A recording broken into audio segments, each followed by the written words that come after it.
Rádio Rio de Janeiro, a emissora da Fraternidade, passa a apresentar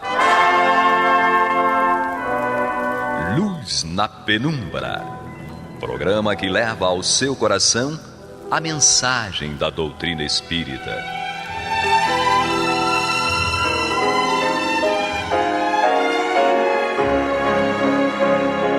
E com vocês, João Batista, para o estudo de O Livro dos Espíritos, da obra codificada por Allan Kardec.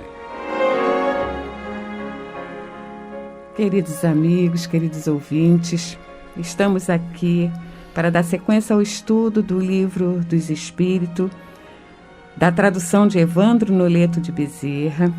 Hoje, presentes para o estudo, eu, Angélica Lopes, e nosso amigo Américo Nunes. Tudo bem, Américo? Tudo bem, minha querida irmã. Hoje nós vamos estudar o capítulo 12 do Livro dos Espíritos, Perfeição Moral. A questão 898 à questão 900. E vamos dar início fazendo a leitura da pergunta. 898.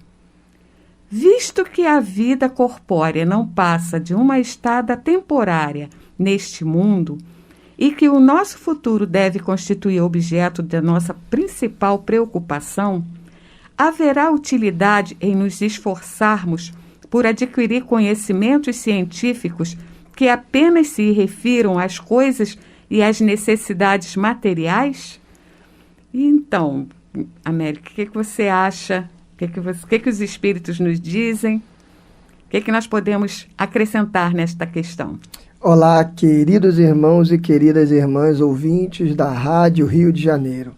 Agradeço pela oportunidade de estarmos todos juntos aqui mais uma vez estudando a doutrina espírita, ao convite da minha querida Angélica, querida irmã que me acolhe nessa rádio com tanto carinho. O item 898 do Livro dos Espíritos, ele começa a sua dificuldade para nós entendermos a pergunta, né? Porque ele diz que a vida corpórea não passa de uma estada temporária.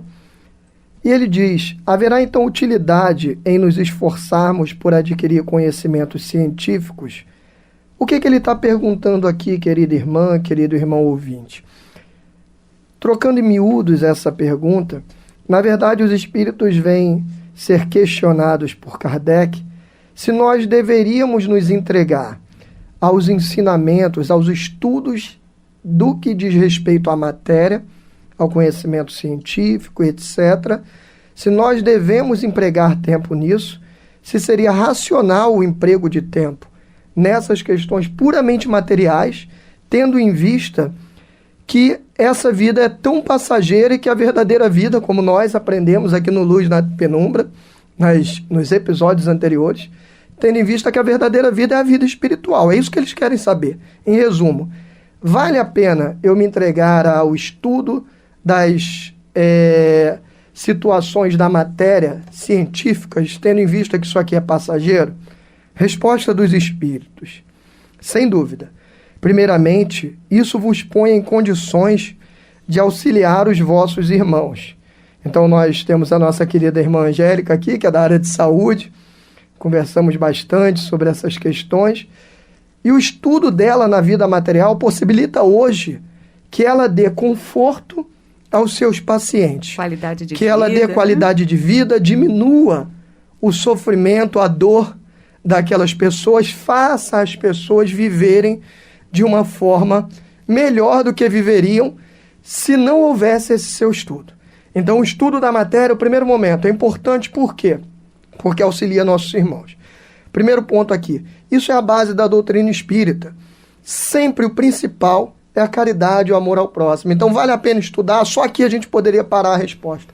Vale, porque o estudo da matéria nos ajuda a apoiar o nosso próximo. Eu fiz direito, por exemplo, e é frequente que pessoas cheguem até a gente, a mim, aos meus colegas, com um desespero danado, precisando, sofrendo uma certa injustiça e precisando de alguém que vá lá amparar, ajudar.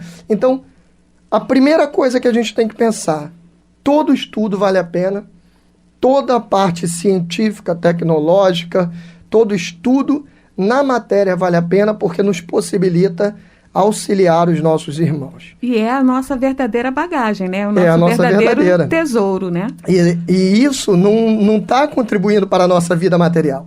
Isso está contribuindo, como minha irmã Angélica falou, para a nossa vida espiritual, porque isso é a minha bagagem. É isso que eu vou levar. Em verdade, só é meu aquilo que eu dou. Isso aí já foi falado, salvo o melhor juízo por Emmanuel, que eu não tenho nada daquilo que está comigo, só é meu de verdade aquilo que eu dou. Porque o que está comigo a qualquer momento, eu posso morrer, desencarnar e vai ficar para trás. Eu posso ser furtado por um irmão ainda inconsequente, que vai me levar aquilo tudo, então aquilo não é meu de verdade. Agora o que eu dou, isso é meu de verdade, porque aquele gesto que eu fiz vai ficar gravado na minha consciência por toda a eternidade. Isso mesmo. Depois, o vosso espírito subirá mais depressa. E se já houver progredido em inteligência, ou seja, o segundo ponto, o espírito para crescer, ele precisa progredir nas suas duas asas. Aquele que progride só moralmente, ele não consegue levantar voo, porque ele desenvolve só uma das asas. É legal uma analogia que eu queria falar para os queridos ouvintes em casa, que é a seguinte: se nós imaginarmos um pássaro com apenas uma asa, muito grande, desenvolvida, ele consegue voar? Não consegue. Ele pode ter a asa maravilhosa, ele vai bater e no máximo que ele vai conseguir é virar de lado. Para que ele possa alçar voo, ele precisa desenvolver as duas asas. Essas duas asas, o Espiritismo nos ensina que são as asas da inteligência e da moralidade. Então, para que eu me desenvolva como espírito integral, eu preciso desenvolver tanto a parte moral, que é, sem dúvida nenhuma, a mais importante, e também a intelectual. Minha querida Angélica, me corta se eu estiver falando demais, hein, minha irmã? Não, tá dentro do padrão, tá bom. Nos intervalos das encarnações, aprendereis numa hora o que na Terra demandaria anos de aprendizado. Mas nenhum conhecimento é inútil. Todos contribuem mais ou menos para o progresso, porque o espírito perfeito tem que saber tudo, e porque, devendo o progresso realizar-se em todos os sentidos, todas as ideias adquiridas ajudam o desenvolvimento do espírito. Aqui ele fecha, né? Mais ou menos o que nós acabamos de falar. Precisamos progredir em todos os sentidos. Aquele irmão que seja muito elevado moralmente, ele apresenta dentro de si, na sua consciência, uma vontade enorme de ajudar o próximo. Mas, às vezes, se ele não desenvolver a parte intelectual, lhe sobra vontade de ajudar, mas ele acaba não tendo os meios para auxiliar o seu próximo. Nossa irmã Angélica, se ela tivesse muita vontade de ajudar os seus pacientes, mas não tivesse estudado, ela iria continuar na vontade. Pelo menos nesse aspecto. Por outro lado, o irmão que estuda muito e acaba desenvolvendo demais a parte intelectual, mas não desenvolve a moral, ele tem uma possibilidade danada de ajudar, enorme. Mas ele não consegue ajudar porque ele não tem vontade. Faltando a moralidade, né? Ele não tem empatia, ele não tem o amor ao próximo, então ele tem uma capacidade de ajudar, mas ele não tem a moralidade para lhe empurrar na direção do próximo. Então nós precisamos, querida Angélica, resumindo, desenvolver essas duas asas, da moralidade e da inteligência, é o que resume essa pergunta de número 898. E uma coisa que eu gostaria de acrescentar é que todo o conhecimento, ele não é desperdiçado, entende? Ele é acumulado. Então, nós, como espíritos, a bagagem que a gente leva para o plano espiritual é toda a nossa gama de conhecimento adquirido e toda a nossa ação, que é o conhecimento aplicado. Então, sendo feito bom uso, né? Isso é importante, porque quando a gente volta e reencarna, parte desse conhecimento, ele vai ser usado na nossa sequência. A gente pode ver, por exemplo, com grandes engenheiros civis que desencarnaram e, ao reencarnar, por escolha, né, de suas novas missões, podem vir numa situação menos favorecida, menos exposto ao conhecimento técnico, contudo, conseguem erguer casas em barrancos, conseguem erguer casas, como é que se diz, em locais impróprios, mas que se mantêm lá, certo? Então, qual é o conhecimento que não foi adquirido e que eles conseguiram assimilar e aplicar? Nada se perde, né? Exato. É o conhecimento adquirido em outras encarnações. Então, quanto mais nós estudarmos, quanto mais nós procurarmos nos inteirar do progresso intelectual, melhor é o nosso desempenho na nossa vida espiritual. Nada se perde. Isso é a nossa maior riqueza. Essa é o que a gente vai levar além túmulo. Na resposta, inclusive, querida Angélica, eles falam isso. Foi excelente você ter colocado isso, porque está escrito aqui, ó, nenhum conhecimento é inútil. Exatamente. Olha que legal. Você está ouvindo pela Rádio Rio de Janeiro o programa Luz na Penumbra, com o estudo de O Livro dos Espíritos, na apresentação de João Batista. Bom, vamos dar sequência. A questão 899, ela nos questiona a respeito de 2 homens ricos. Um nasceu na opulência e jamais conheceu a necessidade. O outro deve a fortuna ao seu trabalho. Ambos a empregaram exclusivamente em sua satisfação pessoal. Qual o mais culpado? Essa é uma questão bem interessante, porque nós sabemos que a riqueza é uma prova, como é que se diz, bem desafiadora, né? Vamos lá, vamos ver o que o Américo tem a nos dizer. Hoje ele está muito inspirado. Ah, querido irmão, querida irmã, ouvintes dessa rádio maravilhosa Rio de Janeiro, essa rádio que leva o conhecimento. Que bacana, mais essa pergunta do Livro dos Espíritos. Kardec, como sempre, sabia exatamente o que perguntar para poder nos trazer esse esclarecimento. Aliás, ele adivinhava o nosso pensamento, porque quem já não passou por essa dúvida? Imagine a situação. Tem 2 homens, 2 egoístas. Hoje é o momento da maledicência. Meu irmão operador, é permitido fazer maledicência aqui? Vamos falar mal dos outros? Estamos falando aqui de 2 homens egoístas. Esse é o resumo, 2 egoístas. Sendo que um egoísta, ele já nasceu na riqueza. São 2 ricos egoístas. Sendo que um já nasceu na riqueza. E o outro conseguiu a sua riqueza através do fruto do seu trabalho. Veio da miséria, veio de uma situação difícil, e pouco a pouco, pelo fruto do seu trabalho, conseguiu chegar até uma situação razoável de riqueza. E aí os espíritos são questionados por Kardec o seguinte: os 2 estão errados, isso a gente não tem dúvida, vamos falar mal dos outros, é o dia da maledicência. Os 2 são ricos e egoístas, ou seja, podiam ajudar os outros, mas só pensam na satisfação. O termo usado aqui por Kardec é na satisfação pessoal, só pensam em si mesmo, na sua própria pessoa.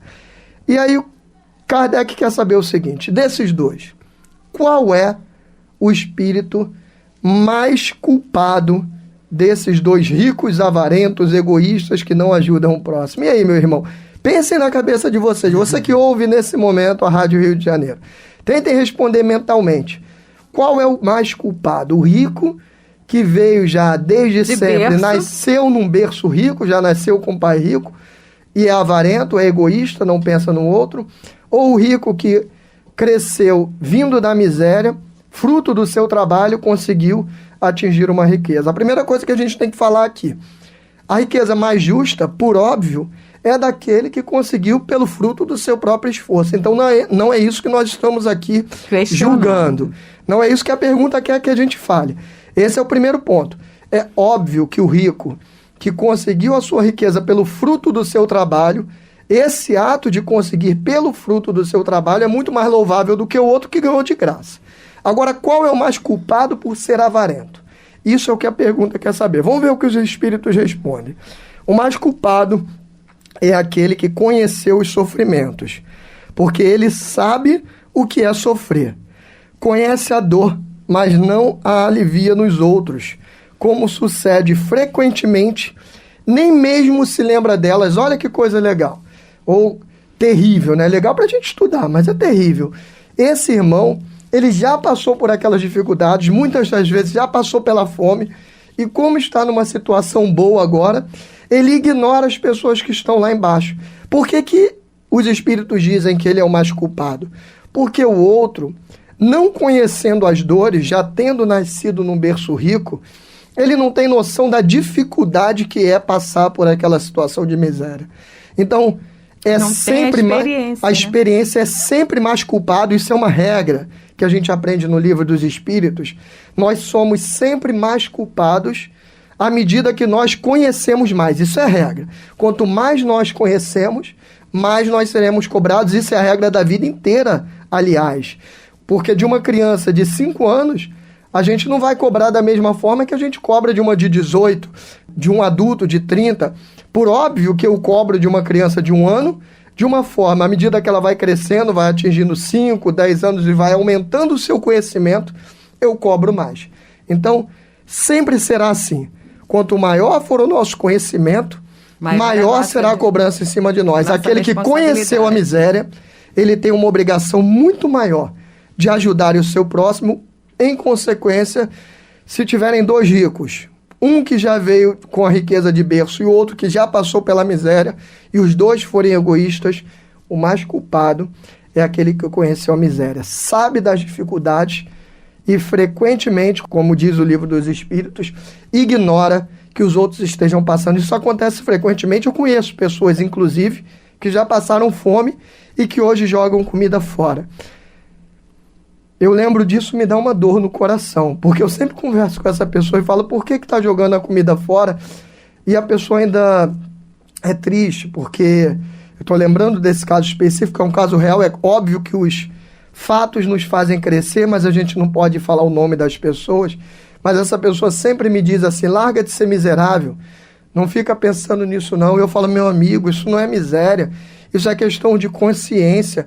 Nós não podemos jogar a comida fora, porque tem tanta gente precisando da comida. E por incrível que pareça, essa é uma pessoa que eu sei, porque ela mesma já me falou, que passou fome, passou necessidade durante muitos anos da sua vida. Então, assim, quanto mais nós conhecermos a dor humana, quanto mais nós conhecermos o Espiritismo, o Evangelho de Jesus, mais seremos cobrados. Maior será a nossa responsabilidade. E levando sempre em consideração que tudo que aqui, as nossas experiências e os nossos, elas se transformam em aprendizado.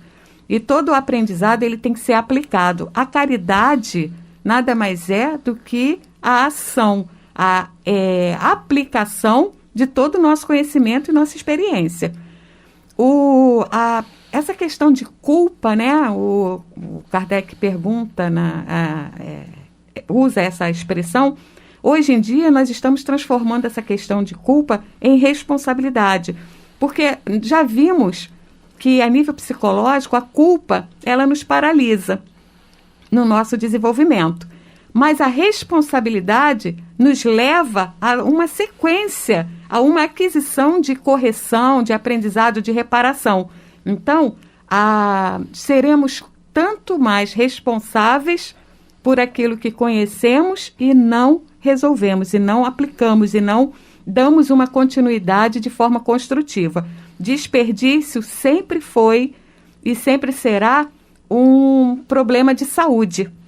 Tanto desperdício de tempo, quanto desperdício de alimento, quanto desperdício de oportunidades, porque tudo nos é oferecido. E às vezes a gente passa de forma desleixada para tudo isso.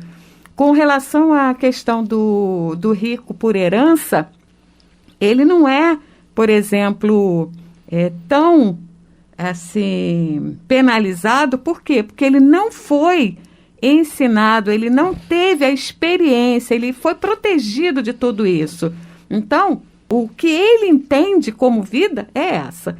O outro não, o outro teve uma experiência, ele passou por aquilo tudo, então a oportunidade que ele tem de ser, como é que se diz, participo, né, de ser solidário, ele perde essa oportunidade. Então nós temos que ficar bem atentos, porque não precisamos ser ricos para estar ajudando uns aos outros, ou pelo menos para estar respeitando e cuidando.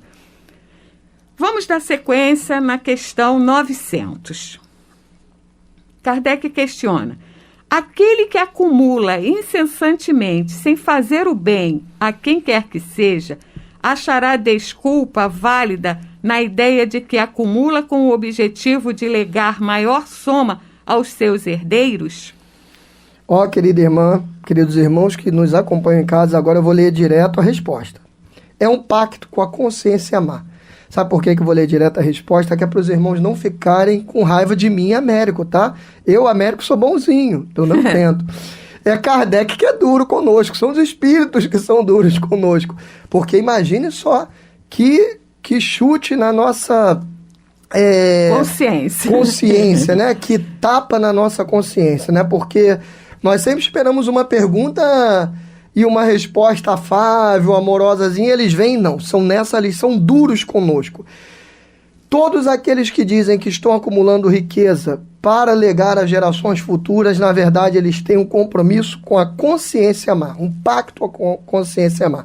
E usam essa desculpa apenas, única, exclusivamente, até redundante, única, exclusivamente como defesa, para poder dizer que ele está fazendo isso pelo próximo, quando na verdade nós sabemos,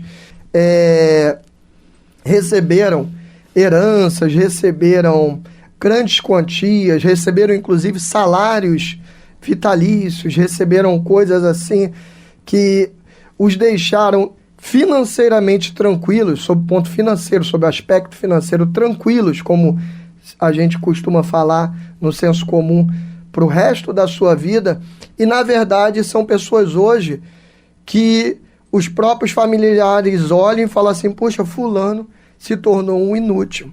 E na verdade, aquele fulano, ele foi, claro que ele poderia ter lutado para sair disso, mas ele foi vítima de uma circunstância, porque todas as vezes que nós recebemos tudo de mão beijada, nós perdemos o gosto pela melhor coisa na vida, que é a possibilidade que nós temos de lutar pelas nossas conquistas, lutar pela nossa evolução material, lutar pela nossa evolução espiritual. Precisamos lutar por tudo aquilo que nós queremos, porque só assim nós damos valor. Então essa coisa de dizer que eu estou acumulando riqueza para deixar para gerações futuras, não vamos ajudar, na maioria das vezes, as gerações futuras. E como diz Kardec aqui, como recebe a resposta, aliás, Kardec, dos espíritos aqui, isso, na verdade, é uma desculpa que nós damos para poder continuar acumulando esses bens. Nós, na verdade, estamos pensando em nós mesmos. De forma avarenta e egoísta. Até porque isso não é educativo, né? Você acumular bens e dizer, para a herança dos meus filhos, quero dar uma vida confortável para os meus filhos, em que você está educando seus filhos? Qual o valor do trabalho que você está dando para ele? Qual a necessidade? Por isso que, em sua grande maioria, as pessoas que trabalham, né, veem o trabalho como uma obrigação, como um fator de um peso, né? Peso, exatamente. Ai, puxa vida, eu tenho que trabalhar. Bem que meu pai podia ter sido rico e eu ficar no Flosor. Bom, o trabalho, gente, nada mais é do que a nossa razão de ser. A nossa razão de ser, de viver. O trabalho nos edifica. Através do trabalho, nós podemos pôr em prática tudo que nós estamos aprendendo e adquirindo como experiência. Bom, eu espero que as questões de hoje possam nos fazer refletir, né? E toda reflexão leva a alguma mudança de comportamento. E vamos ver se a gente consegue passar mais confiança e aprendizado para todos nós. Continuamos os estudos. Muito obrigada pela atenção. Muito obrigado, queridos irmãos. Só uma dica aí, né, final, talvez fosse muito mais interessante nessa questão da herança, se as pessoas que têm essa possibilidade de acumular os bens, se vendessem os bens e empregassem cursos para os seus filhos, porque estariam investindo na educação, que aí sim é uma grande herança. É uma grande herança. Um beijo no coração de todos vocês. Você está ouvindo pela Rádio Rio de Janeiro o programa Luz na Penumbra.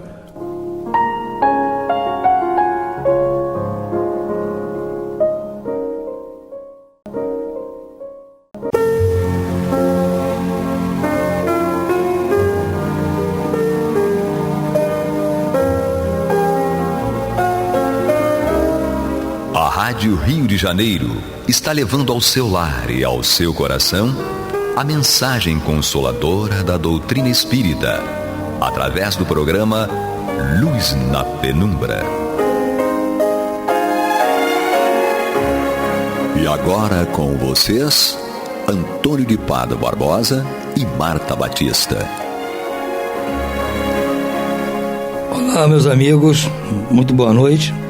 Estamos aqui, Marta Batista e eu, de volta ao nosso programa Luz na Penumbra. Eu falo de volta porque hoje nós reiniciamos os programas inéditos, né? Até agora, por causa dessa situação pela qual estamos passando, os programas que estavam sendo levados ao ar eram programas antigos, já gravados aqui há algum tempo. E hoje retomamos aos programas novos, que são realmente gravados, mas são gravados às vezes alguns dias antes somente de quando são levados ao ar. Então nós terminamos aqui aquela parte, antes dessa situação da quarentena, nós encerramos justamente o capítulo 18. Foi o capítulo em que nós terminamos, muitos os chamados e poucos os escolhidos.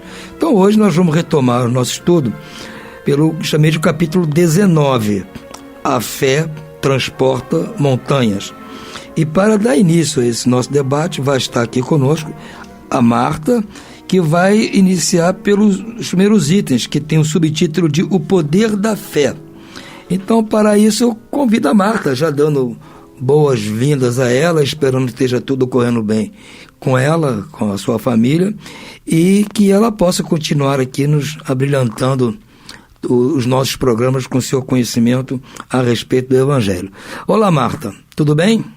Olá, Tony, tudo bem? Graças a Deus, estamos aí firmes, retornando e retomando, né, a sequência do estudo. E então, vamos, dando sequência, falar sobre o capítulo 19, que é A Fé Transporta Montanhas. E esses primeiros itens abordam o tema O Poder da Fé.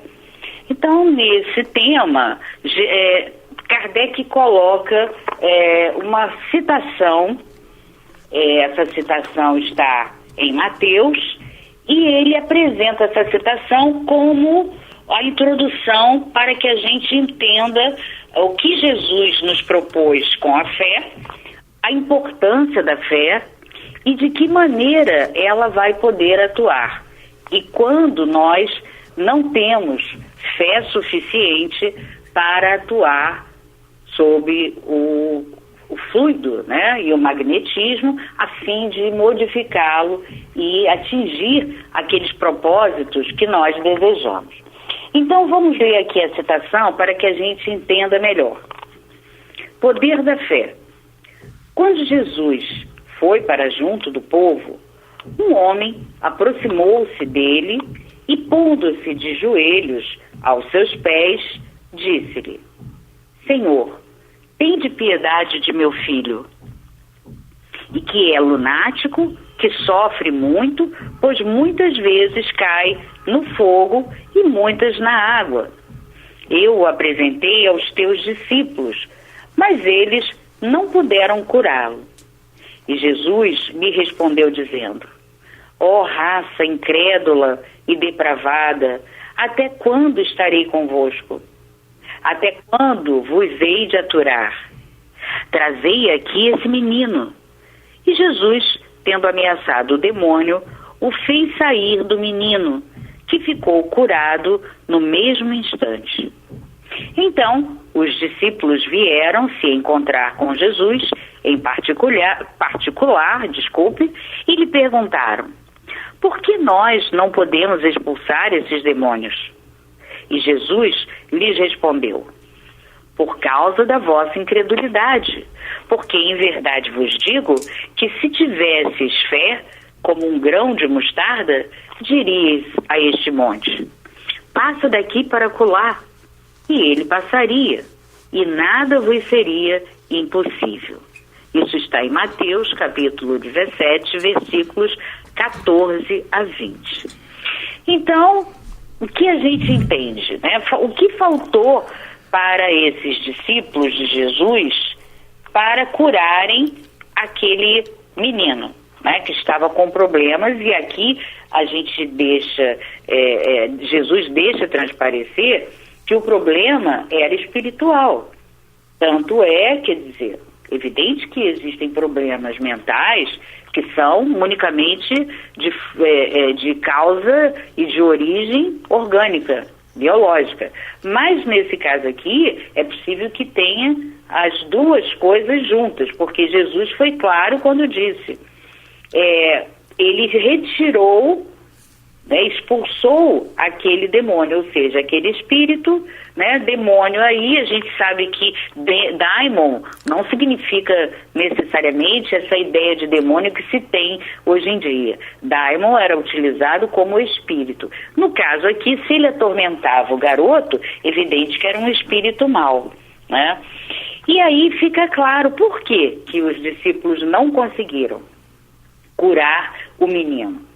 Não conseguiram porque não tiveram fé suficiente, não tiveram a confiança suficiente de que iriam ter todo o amparo de Deus, todo o conhecimento que já haviam amealhado com os ensinamentos de Jesus, que aliados atuariam também sobre o magnetismo. E dessa maneira eles iriam modificar os fluidos daquele menino que haviam sido alterados pelo problema da influência espiritual. Então, essa ação do pensamento, né, o homem pode atuar sobre o fluido universal, através de um pensamento, de uma vontade bem direcionada e intensa. E se essa atuação for voltada para o bem, logicamente, e vai ser secundada por uma fé ardente, porque você terá aquela certeza, aquela confiança que Deus estará ali te amparando, que Jesus e os bons espíritos vão te assessorar, e aí, claro, que grandes fenômenos vão ser operados. Então, isso quer dizer que você vai atuar sobre os fluidos e vai modificar a qualidade desses fluidos. Eu, inclusive, até recomendo que a gente busque na Gênesis, no capítulo 14, que trata dos fluidos, que lá tem uma vasta explicação sobre todas as características dos fluidos, de que maneira você pode alterá-los, né, o que acontece em determinados ambientes, enfim. Você vai entender tudo sobre fluidos. Então, o que a gente percebe? Mas você só pode ter uma ação magnética para alterar os fluidos caso você tenha uma fé intensa.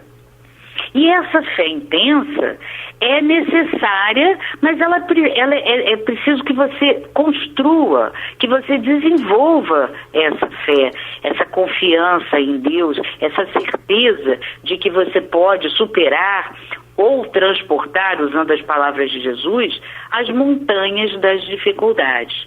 Então a gente percebe que essa palavra montanhas tem um sentido moral. Como quase sempre nós devemos atribuir sentido moral às palavras de Jesus, né? Então, aqui nós temos a visão, né, e a percepção de que ele está se referindo à questão moral. As montanhas significam as dificuldades, o egoísmo, a má vontade que você encontra nos homens, né, na sociedade, enfim, o materialismo predominando, as ideias materialistas predominando e tentando abafar os ideais do bem, enfim. Essas são as montanhas que nós temos que transportar de um lado para outro, como ele cita. Mas, logicamente, que nós não vamos ter essa fé intensa, forte o suficiente, capaz de transportar montanhas e superar essas montanhas de dificuldades, se nós não a fizermos forte e robusta. E o que a gente precisa? O que a gente precisa para transformar a nossa fé nessa fé robusta? Nós vamos encontrar algumas dicas importantes num texto da Revista Espírita de 1862, escrito, ditado, melhor dizendo, por George, o bispo de Périgueux, E ele vai nos mostrar que ele diz uma coisa muito bonita. Ele atribui ao espiritismo que antes do espiritismo a vida era estéril, era como se fosse uma árvore ressequida. Então, logicamente que nenhum fruto produzia. E o fruto da fé, ele diz que a fé precisa ter obras. Se ela não tiver obras, ela é morta, como dizia o apóstolo, e ele, o George, o espírito George, diz que a fé sem obras é apenas um semblante de fé. Então, fé é vida e ação. Então, como é que a gente constrói a fé? A gente constrói a fé através de um trabalho perseverante, um trabalho em que nós colocamos todo o nosso amor, toda a nossa capacidade de nos voltarmos para o bem, e essa confiança e esse esforço voltado para as atividades, para essa ação no bem, vão se transformar em uma ação que significará o quê? Vida pulsante. E essa vida pulsante que é a verdadeira fé. Então, sem atitudes, nós não vamos construir e desenvolver a fé. Precisamos de atitudes, precisamos de modificar os nossos atos. Porque é pelos atos, diz o George, o espírito George, é pelos atos que se reconhece a fé. E o que é essa fé feita de vida e de ação, de atos no bem, o que ela produz? Ela, por exemplo, ele nos diz que ela ilumina consciências, ela aquece e fortifica os nossos corações. Por que ela ilumina as consciências? Porque através dessa certeza, dessa confiança que você tem, que vai ter um suporte de Deus, de Jesus, dos bons espíritos, evidente que você, então, perde todo o medo. O temor desaparece. E a tua consciência raciocina melhor, porque ela não está mais enevoada pelo medo, pelas incertezas. Enfim, então, a consciência se ilumina, sem dúvida. Até porque os teus pensamentos serão todos conduzidos por boas ideias, por ideias no bem. Então, lógico, vai ser um pensamento iluminado. Aquece e fortifica os corações, porque diante de montanhas de dificuldades, quando você enfrenta a má vontade, que é uma característica peculiar nos homens, aqui na Terra ainda, né? A má vontade com pessoas específicas que elas resolvem implicar, né? É a má vontade de trabalhar intensamente de uma forma perseverante, de uma forma fiel à doutrina, como Kardec nos preconiza, enfim, ou até mesmo a pior das má vontades, que é aquela má vontade de se voltar para as questões espirituais. Por quê? Porque dá trabalho. Porque para nós nos voltarmos mais para a visão espiritual, a gente precisa realmente se modificar. Porque sem modificação você jamais vai ter aquela visão espiritual que você tanto deseja e que vai garantir a assessoria espiritual elevada. Mas então tudo é um encadeamento. Então não adianta, você não vai ter boa vontade se você não quiser se renovar. Se você, eu vou me esforçar, eu não estou conseguindo, nossa, isso aqui é tão difícil. Bom, mas eu vou me esforçar. E a cada dia, com certeza, eu vou dar milímetros de progresso, vou ter milímetros de progresso. Então tem que ter essa perseverança, tem que ter essa confiança de que você estará fazendo esse esforço assessorado pelos bons espíritos, e o nome disso é fé. É confiança, é certeza de que você tem o amparo. É preciso também que você tenha uma certeza pessoal, mas que ela seja, acima de tudo, alicerçada na fé divina. Por quê? Inclusive, nós vamos encontrar nesse capítulo, mais adiante, um item que trata disso. fé humana e fé divina. Porque se nós não tivermos essa certeza e essa ideia humilde de que realmente Deus está nos assessorando acima de qualquer coisa, essa fé pode se tornar não uma fé propriamente dita, mas sim uma presunção. E essa presunção é promovida pelo orgulho, pela vaidade, e essa presunção não é fé. Então, outra questão, nós precisamos de humildade.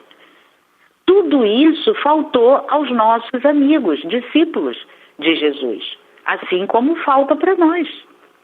Quantas vezes a gente vê, né, médiuns que dizem que vão curar, né, que é até algo assim meio complicado, nós precisamos até nos questionar sobre isso, porque a gente sabe que o Espiritismo não é obra de salvação, é obra de educação.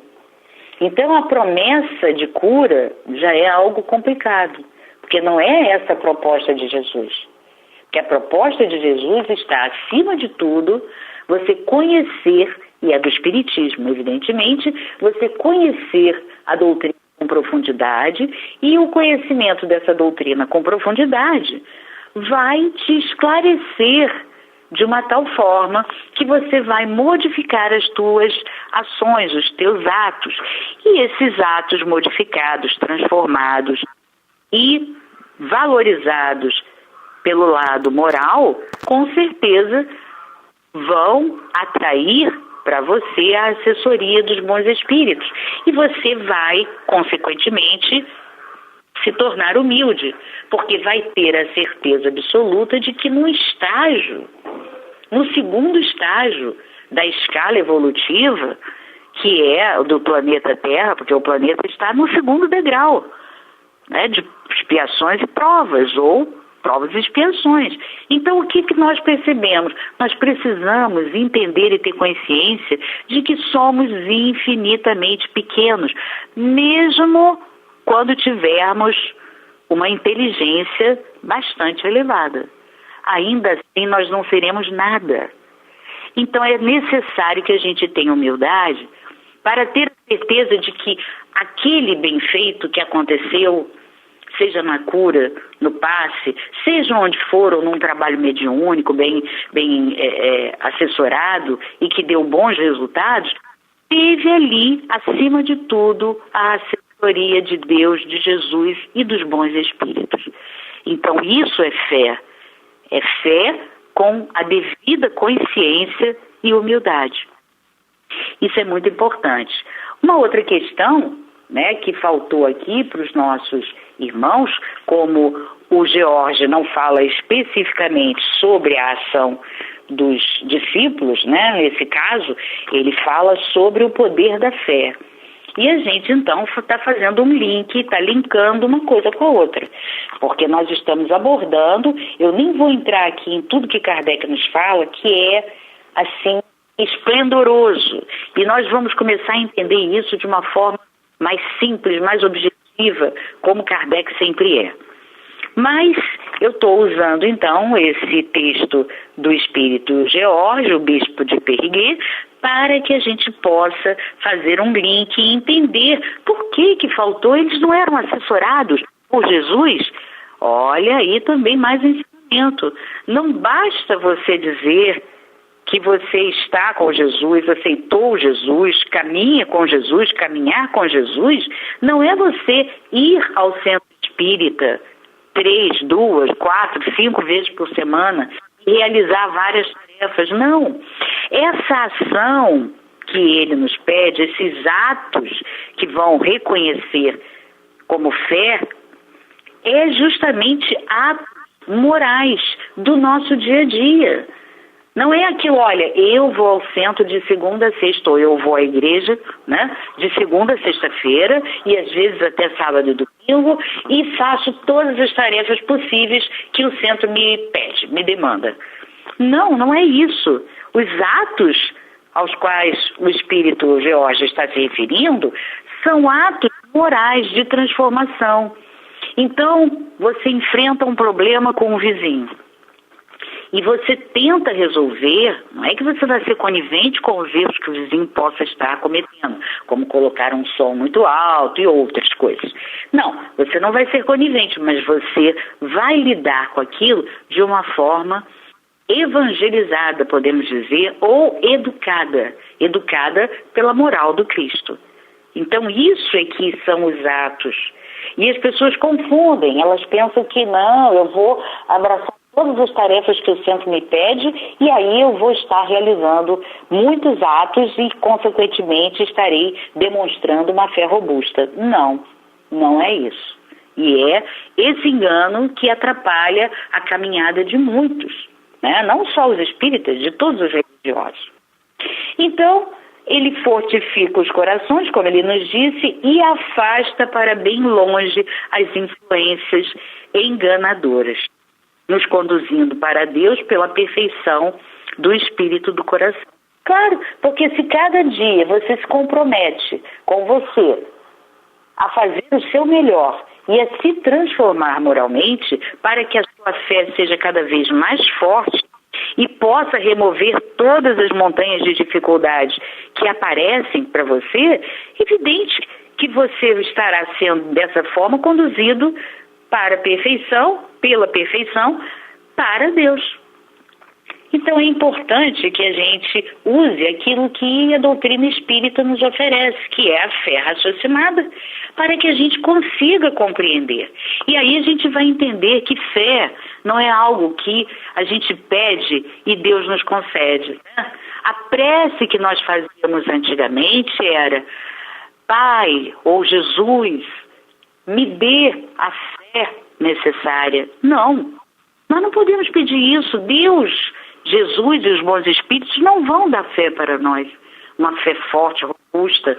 Somos nós que temos que construir. Agora, podemos pedir força, coragem, inspiração para que a gente possa se transformar e ampliar a nossa fé. Então, é isso que nós precisamos entender, né? O objetivo, então, é esse, o objetivo do poder da fé é esse, desse item, desse tema, é de justamente explicar tudo isso, mostrar que esse poder, a fé tem esse poder de transportar todas as dificuldades que surgem ao longo das nossas vidas, porque aqui é um planeta de expiações e de provas e nós vamos ter montanhas de dificuldades, e também evidencia, né, que a fé se torna poderosa e nos dá cada vez mais poder de enfrentar as dificuldades. E lógico, né, nós então percebemos o que é necessário para nós desenvolvermos. Nós precisamos de humildade e precisamos de transformação moral e a confiança em Deus bem elaborada em nossas mentes. Então, por isso, né, ele nos fala, se tivesseis fé como um grão de mostarda, diríeis a este monte, passa daqui para colar, e ele passaria, e nada vos seria impossível. Então, companheiros, que meditemos sobre isso, que passemos a raciocinar como a doutrina nos propõe. A nossa fé tem que ser raciocinada e nós vamos, então, começar a entender melhor todos os mecanismos que envolvem a nossa caminhada espiritual aqui na Terra rumo à perfeição, ampliando a fé com a confiança plena em Deus. E, lógico, fazendo nossa parte é o esforço da transformação moral e das boas ações, né? Então, passo a palavra para o Tony e desejo a todos muita paz. Muito bem. Nós aqui apreciamos muito o seu comentário e não creio que haja nada que precise ser acrescido. Então, resta-nos aqui desejar a todos muito boa noite e muita paz.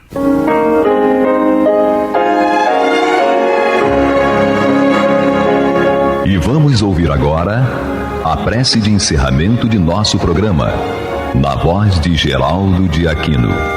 Jesus, dá-nos coragem para a luta, piedade para os insultos e misericórdia para as injustiças e ingratidões. Limpa nossa alma de inveja e ambições mesquinhas, de ódio e de vingança o nosso caminho. Que assim seja.